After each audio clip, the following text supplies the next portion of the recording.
오늘은 대림절 마지막 네 번째 주일입니다. 이번 다음 주일이 이제 성탄절이죠. 주님을 기다리는 기간입니다.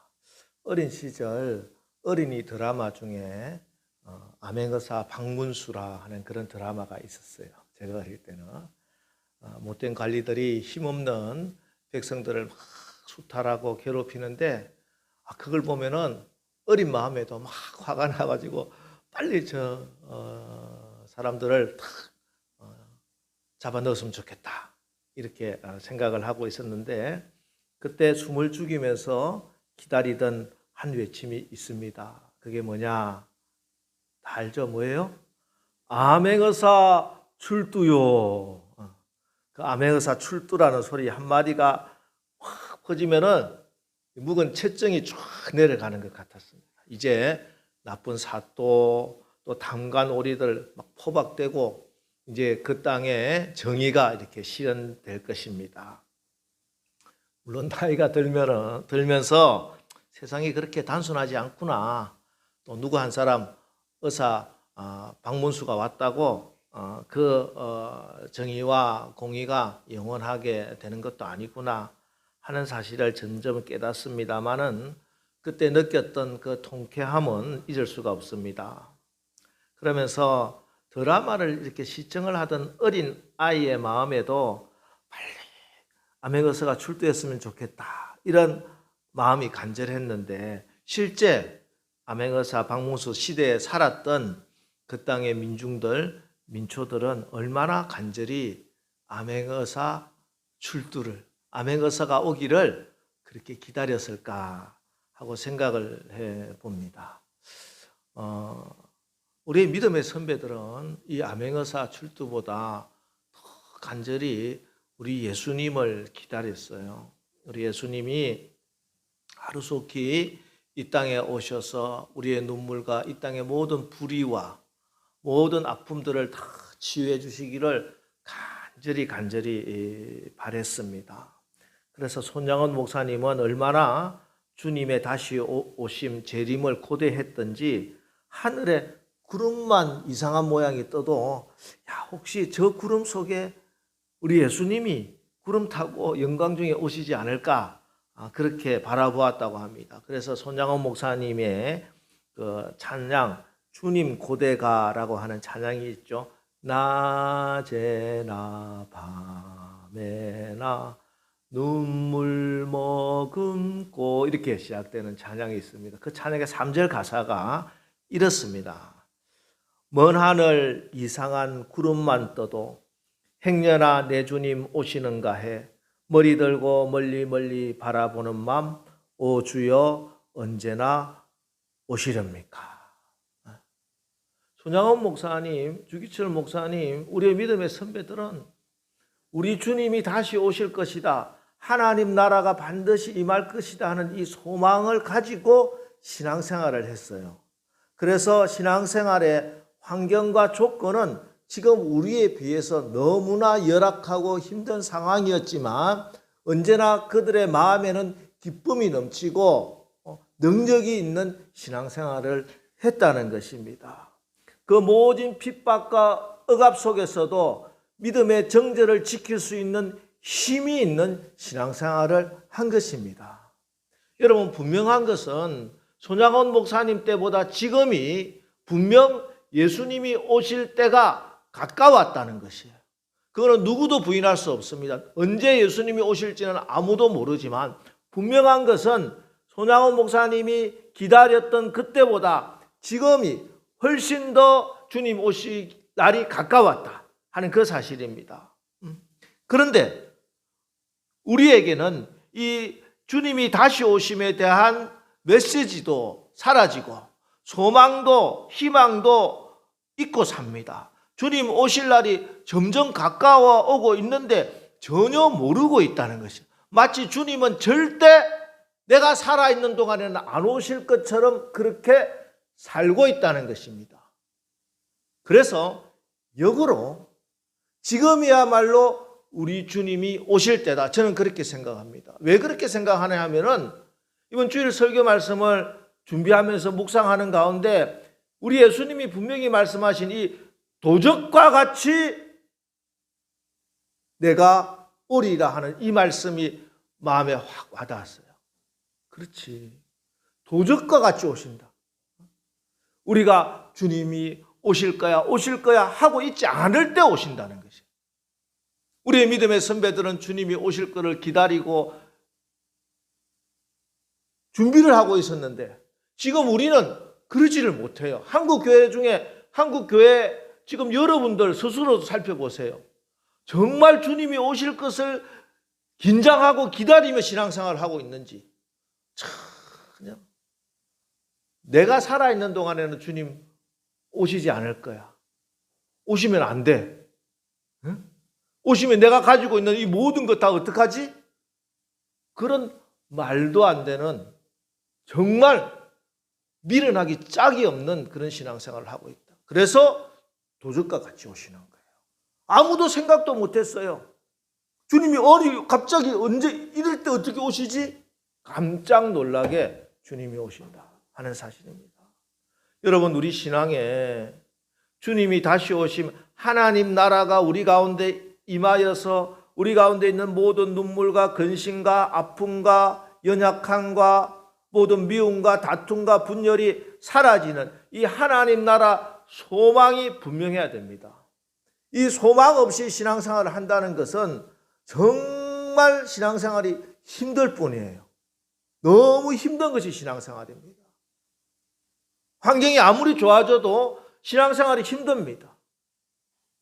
옛날 이야기 자꾸 한다고 뭐라고 할 수도 있습니다만은 우리가 어릴 때, 여러분이 어릴 때, 또 신앙생활 하던 때보다 지금 여러분이 예배드리는 조건들은 훨씬 더 좋아졌습니다. 지금 날씨가 춥다고 하지만 이렇게 따뜻하게 예배드릴 수 있었어요? 마룻바닥에서 그렇게 예배드릴 때도 있었습니다. 그러나 더 열심히 모였습니다. 왜?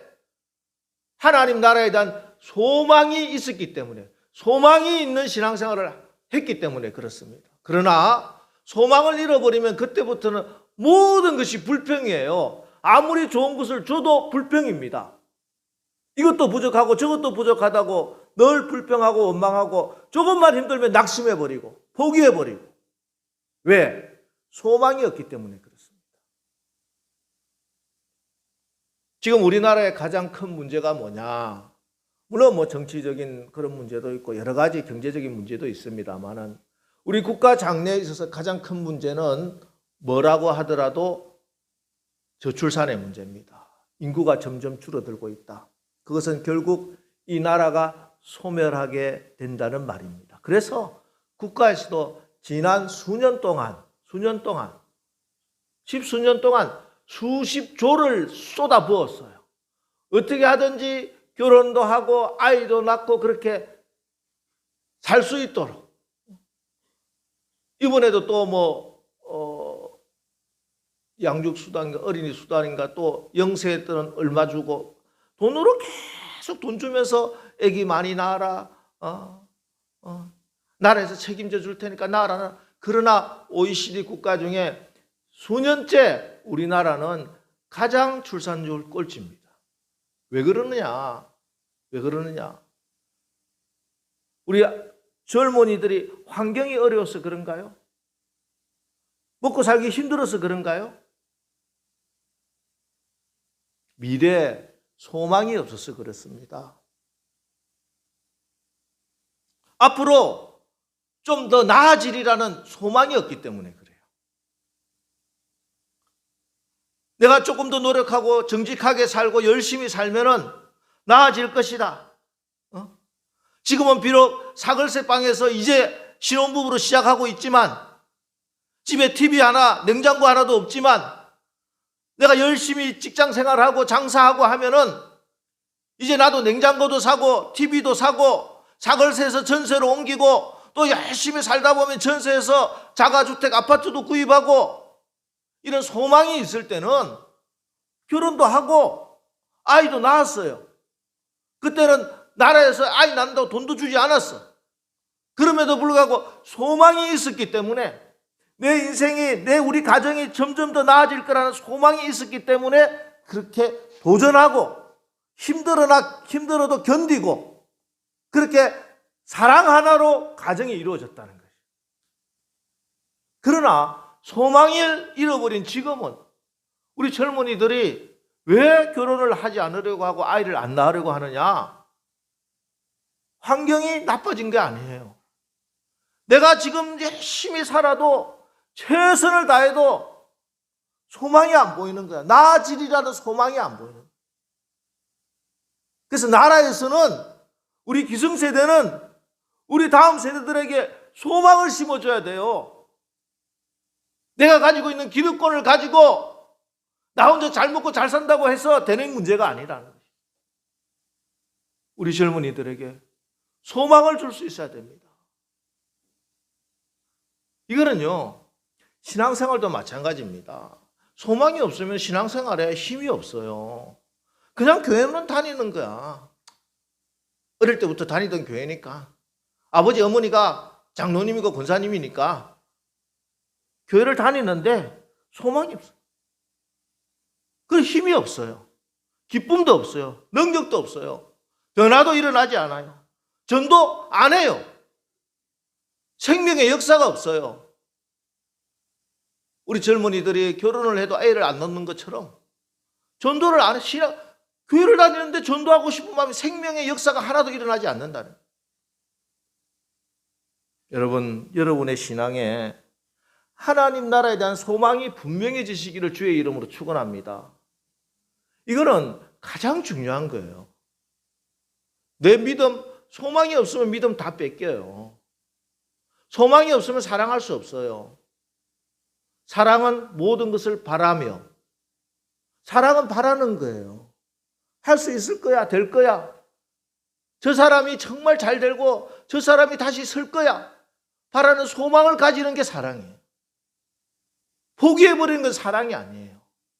사랑하면 포기하지 않습니다. 믿음, 소망, 사랑. 이 소망이 그래서 하나인 거예요. 여러분, 여러분의 신앙에 소망이 분명해지시기를 주의 이름으로 축원합니다. 만왕의 왕 되신 우리 주님이 반드시 다시 오리라. 그래야 나의 모든 것을 다 회복시켜 주시리라. 이 소망을 가지고 신앙생활을 하는 우리 남설교회 되시기를 주의 이름으로 축원합니다. 오늘 마태복음 25장 말씀은 여러분 설교를 너무 많이 들은 내용이죠. 그래서 내용은 다 알고 있습니다.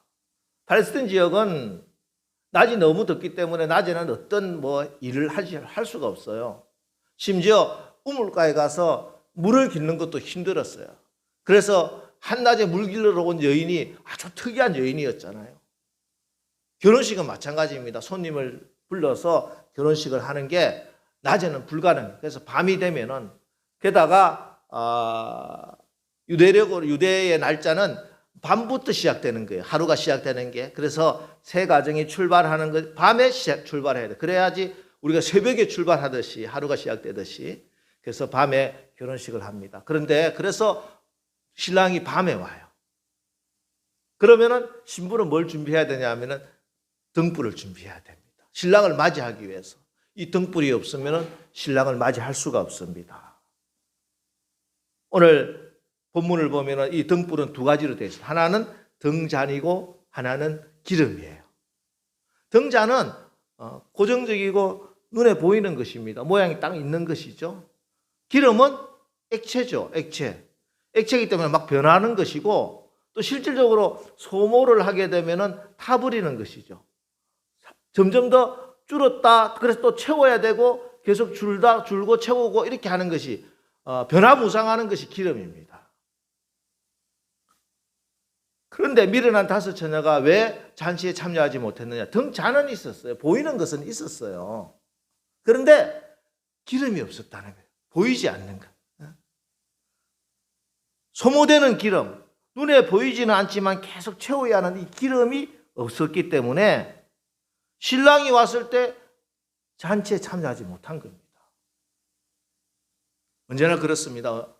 중요한 것은 보이지 않는 거예요. 보통 사람은 보이는 것만 중요하다, 소중하게 여기지만 사실은 더 중요한 것은 보이지 않는 겁니다. 여러분, 보이는 것은 잠깐이요, 보이지 않는 것이 영원하다 하는 사실을, 또 살리는 것은 영이다. 영은 보이지 않아요. 육은, 보이는 육은 무익하다, 이렇게 말씀하고, 여러분, 이 진리가 깨달아지시기를 축복합니다. 여러분, 천국은, 하나님 나라는 보이는 행위나 신앙의 연조나 교회의 직분으로 가는 것이 아닙니다. 보이지 않는 믿음으로 가는 거예요. 믿음은 보이지 않아요. 여러분, 그렇지 않아요? 믿음이 보여요? 아, 저분이 믿음이 대단하다고 생각했어요. 그죠? 그런데 깜짝 놀래요. 아니, 어떻게? 믿음이 있는 줄 알았는데, 대단한 믿음인 줄 알았는데 뚜껑을 딱 열어보니까 빈털터리야. 믿음 보이지 않아요. 몰라요. 우리 예수님만 알고 있어요. 나에게 믿음이 있는지 확증하라. 그래서 날마다 자기를 체크해야 됩니다. 하나님의 성령이 함께 하셔야 돼요. 보이지는 않지만 성령께서 내 마음에 임재해 주시고 나를 늘 감동시켜 주시고, 내가 하나님의 뜻에서 벗어나려고 할 때 하나님의 성령의 책망함이 있어야 됩니다. 아무 거리낌 없이 주님의 뜻에서 막 벗어나는데도 아무렇지도 않아. 성령의 책망함이 없으면 큰일 난 거예요. 등잔만 가지고 신랑을 맞이할 수 없습니다. 기름을 준비해야 됩니다. 오늘 10절 말씀 보십시오. 그들이 살아간 사이에 신랑이 오므로 준비하였던 자들은 함께 호린잔치에 들어가고 문은 닫힌지라. 신랑이 오니 문은 닫힙니다. 씨를 뿌릴 때가 있고 거둘 때가 있습니다. 문이 열려 있을 때가 있고 닫혀서 열리지 않을 때가 온다 하는 것입니다. 문이 닫히기 전에, 신랑이 오기 전에 기름을 준비해야 됩니다.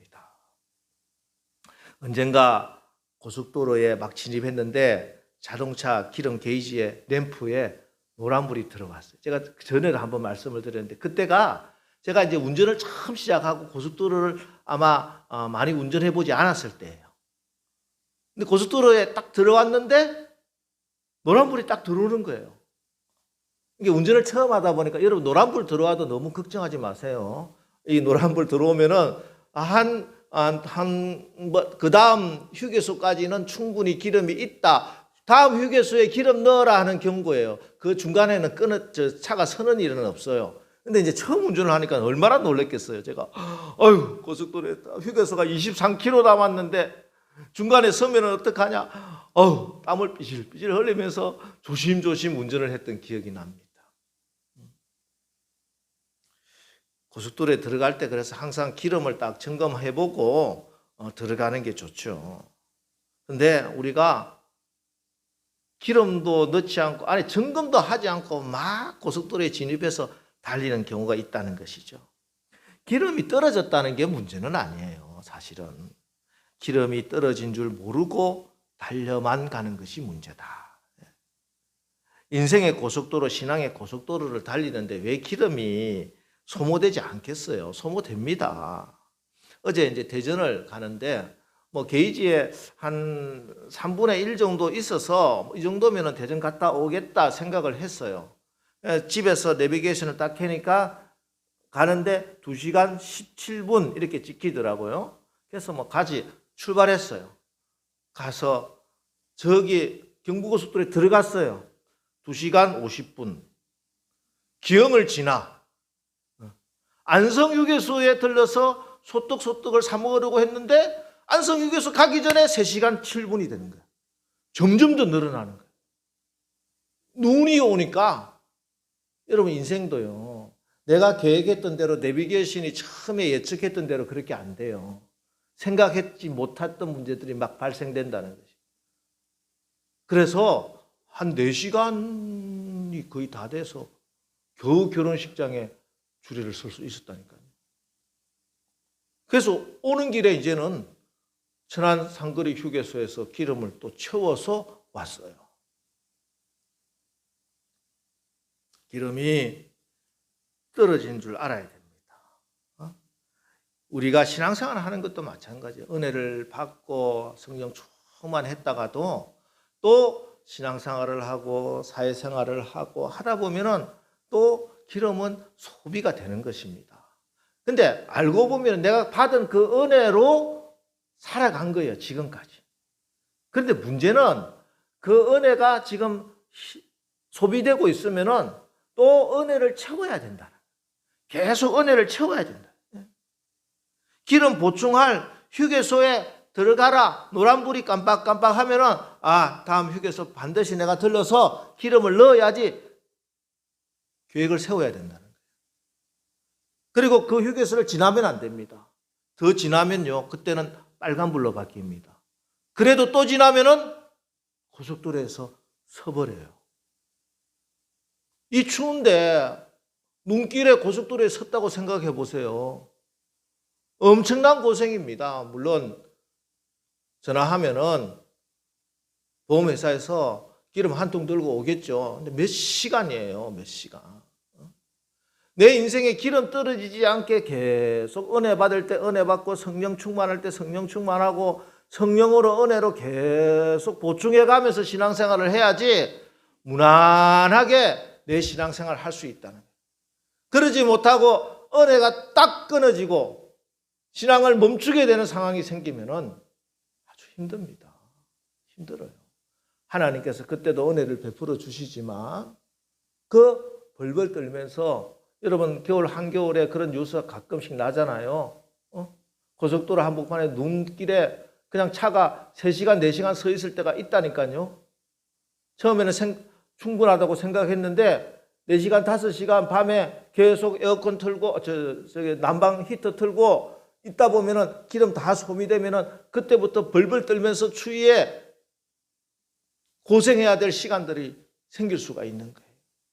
그래서 때만 되면 기회만 되면은 기름을 채워놔야 돼요. 우리 인생도 마찬가지입니다. 신앙도 마찬가지입니다. 여러분 은혜 받을 기회가 있을 때 은혜 받아야 돼요. 예배 드릴 기회가 있을 때 예배를 드려야 돼요.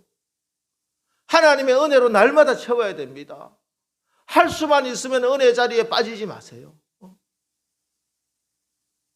코로나 사태로 한국교회의 가장 큰 악영향은요, 이 영상 예배가 정상적인 예배라고 착각한다는 것이죠. 물론 영상 예배를 그때 우리가 드릴 때 하나님의 은혜가 없었다는 말은 아니에요. 다니엘도 예루살렘 성전에서 예배를 못 드리게 되니까, 기도를 못 하게 되니까 바벨론에서 창문을 열고 하나님께 기도했을 때 하나님께서 다니엘에게 은혜를 베풀어 주셨어. 국가의 방역 지침에 따라서 예배를 못 드릴 때야 당연히 우리가 영상 예배를 드려도 하나님께서 은혜를 베풀어 주시지만, 그러나 이 핑계 저 핑계를 대면서 나의 게으름으로 나의 스스로를 속이면서 교회 나가기 귀찮아서 집에 앉아서 시청한다고 여기에 하나님의 은혜가 동일할 것이다 착각하면 안 됩니다. 지금도 몸이 아파 병원에서 예배를 못 드리지만 하나님 말씀 한 말씀 붙들고 녹음된 말씀으로 눈물로 기도하면 그곳에는 하나님의 은혜가 임할지 모르지만 여러분은 스스로가 알고 있습니다. 내가 지금 예배를 드리고 있는지, 내가 예배를 드리고 있는지, 내가 예배를 때우고 있는지. 은혜를 채워야 돼요. 은혜를. 주님의 성전에 나와 할 수만 있으면 이 추위에 나와서라도 하나님의 은혜를 사모하기 때문에 이곳에 나왔죠. 그죠? 왜 이곳에 나오겠습니까? 이 추위에.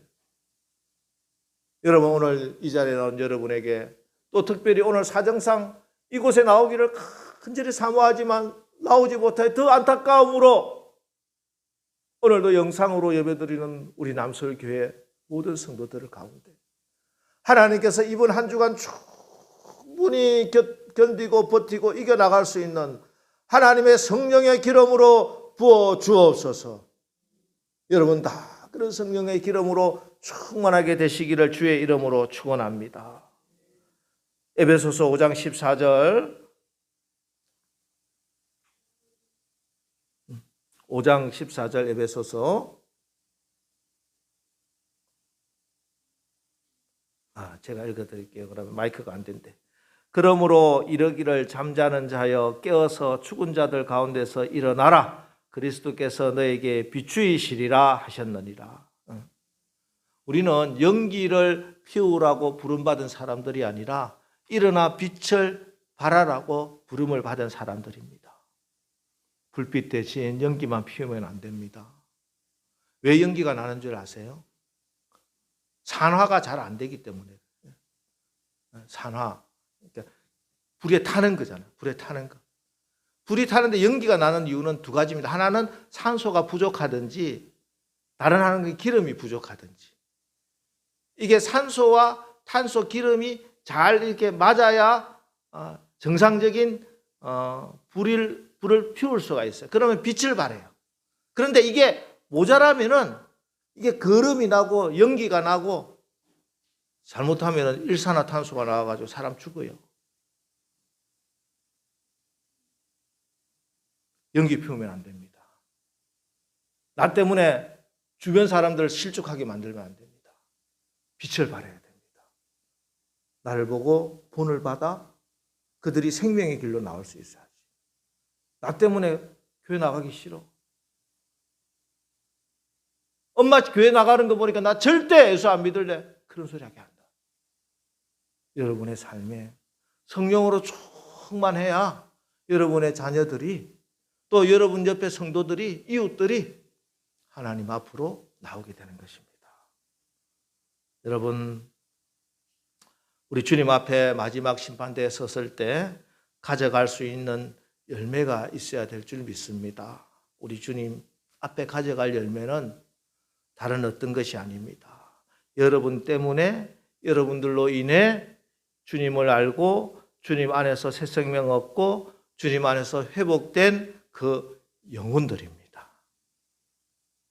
또 주님의 몸된 교회를 위하여 헌신하고 기도하고 눈물 뿌렸던 그 거룩한 헌신입니다. 여러분, 이것이 바로 기름을 준비하는 것이고 이것이 주님 앞에 섰을 때 가지고 가야 할 열매입니다. 여러분, 저리로서 산자와 죽은 자를 심판하러 우리 주님 반드시 오신다. 이 소망이 분명해지시고 흔들리지 마시고 기름을 준비합시다. 어두운 세상 가운데서도 단정히 그리스도로 옷 입고 빛 가운데 사시면서 여러분의 모든 말과 행동, 여러분의 몸이 그리스도의 빛을 발하는, 그래서 여러분 때문에 여러분의 온 가족이, 여러분 주변의 이웃들이 예수 믿고 구원받아 여러분이 주님 앞에 섰을 때 많은 열매로 하나님께 올려드리시기를 주님의 이름으로 축원합니다. 이제 우리 다 같이 찬양 한 곡 하고 오늘 결단기도 한번 드리겠습니다. 오늘은 주께서 주신 동산의 땅끝에서라고 하는 이 찬양인데요. 우리가 주님 앞에 내가 섰을 때 주님 앞에 어떤 열매를 가지고 나갈 수 있을지, 빈손 들고 터덜터덜 너는 내가 너에게 준 달란트 가지고 뭐 했느냐, 땅에 묻었다가 왔습니다. 책망받지 말고 주님 주신 달란트로 제가 부족하지만 이렇게 주님, 제가 주님께 드릴 귀한 열매 가지고 섰습니다. 그렇게 여러분 하기를 결단하면서, 우리는 결단하는 겁니다. 기도하는 겁니다. 일을 행하시는 분은 하나님이십니다. 여러분 진심으로 하나님 앞에 서면은 하나님께서 여러분에게 그 귀한 열매 주실 줄 믿습니다. 우리 주께서 주신 동산에 우리 찬양하고 기도하겠습니다.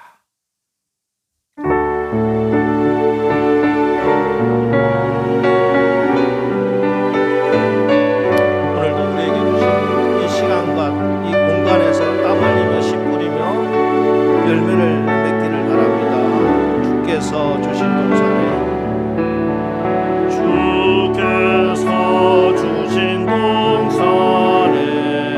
땀 흘리며 씨를 뿌리며 땀 흘리며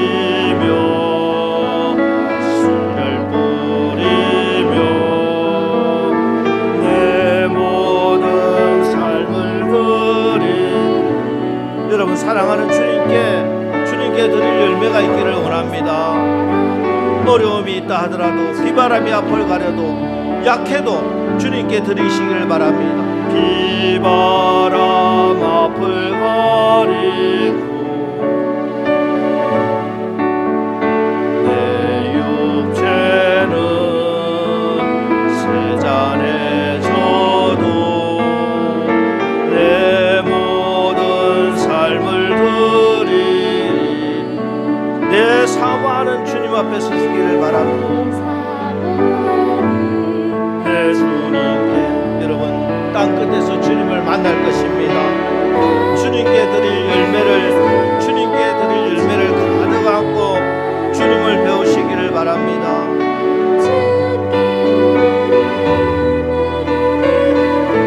땅끝에서 주님을 배우니 땅끝에서 주님을 배우니 주께 드릴 노래 가득 안고 땅의 모든 것 찬양하라 찬양하라 주님 오실 길 예비하라 땅의 모든 끝에서 주님을 찬양하라 주님을 찬양하라 주님을 찬양하라 우리 주님 곧 오십니다. 영광의 주님 곧 오시리. 여러분 이 세상에 눈에 보이는 그 어떤 사실보다 분명한 사실은 우리 주님이 다시 오마 하신 그 약속의 말씀입니다. 주님 오실 날 정말 가까웠습니다. 주님 오실 때 기름 준비하여 기쁨으로 주님과 함께 천국 잔치에 들어가게 하옵소서. 만사의 때가 있고 기회가 있다고 하셨습니다. 은혜 받을 때 은혜 받게 하시고 기도할 수 있을 때 기도하게 하시고 헌신할 수 있을 때 헌신하게 하옵소서. 오늘 나에게 주어진 이 땅에 이 시간에 땀을 흘리고 씨 뿌려 마지막 심판 때 빈손 들고 가지 않게 하옵소서. 가져갈 열매가 있게 하옵소서. 이제 우리 오늘 말씀을 기억하며 우리 주여 세 번 부르고 우리 결단하며 기도 한번 하겠습니다. 주여 주여 주여. 아버지 하나님 우리의 신앙생활에 소망이 있는 신앙생활 되게 소망 없이 형식적으로 보이는 그런 아버지 등잔만 들고 신앙생활하는 그런 연약한 사람 한 명도 없게 하여 주시고 날마다 은혜의 기름을 성령의 기름을 채워나가며 아버지 하나님의 나의 모든 신앙생활이 용기를 피우는 신앙생활이 아니라 빛을 발하는 신앙생활이 되어서 주변의 모든 사람들이 나 때문에 예수 믿고 회복되고 신앙이 자라는 역사가 일어나게 하여 주시옵소서. 오 하나님 아버지 주님 앞에 섰을 때 아버지 열매가 없이 서면은 우리 주님께 책망을 받을 수밖에 없다는 사실을 분명히 알게 하여 주시고 소망 가하고 믿음을 지켜나가며 아버지 하나님께 설 수 있는 저희들 다 될 수 있도록 도우시고 역사하여 주시옵소서. 하나님 아버지 우리의 말과 행동과 모든 시간 가운데 하나님께 드릴 열매를 맺을 수 있는 아버지 하나님 아버지 역사하여 주시옵소서. 주님 도우시고 인도하여 주시옵소서.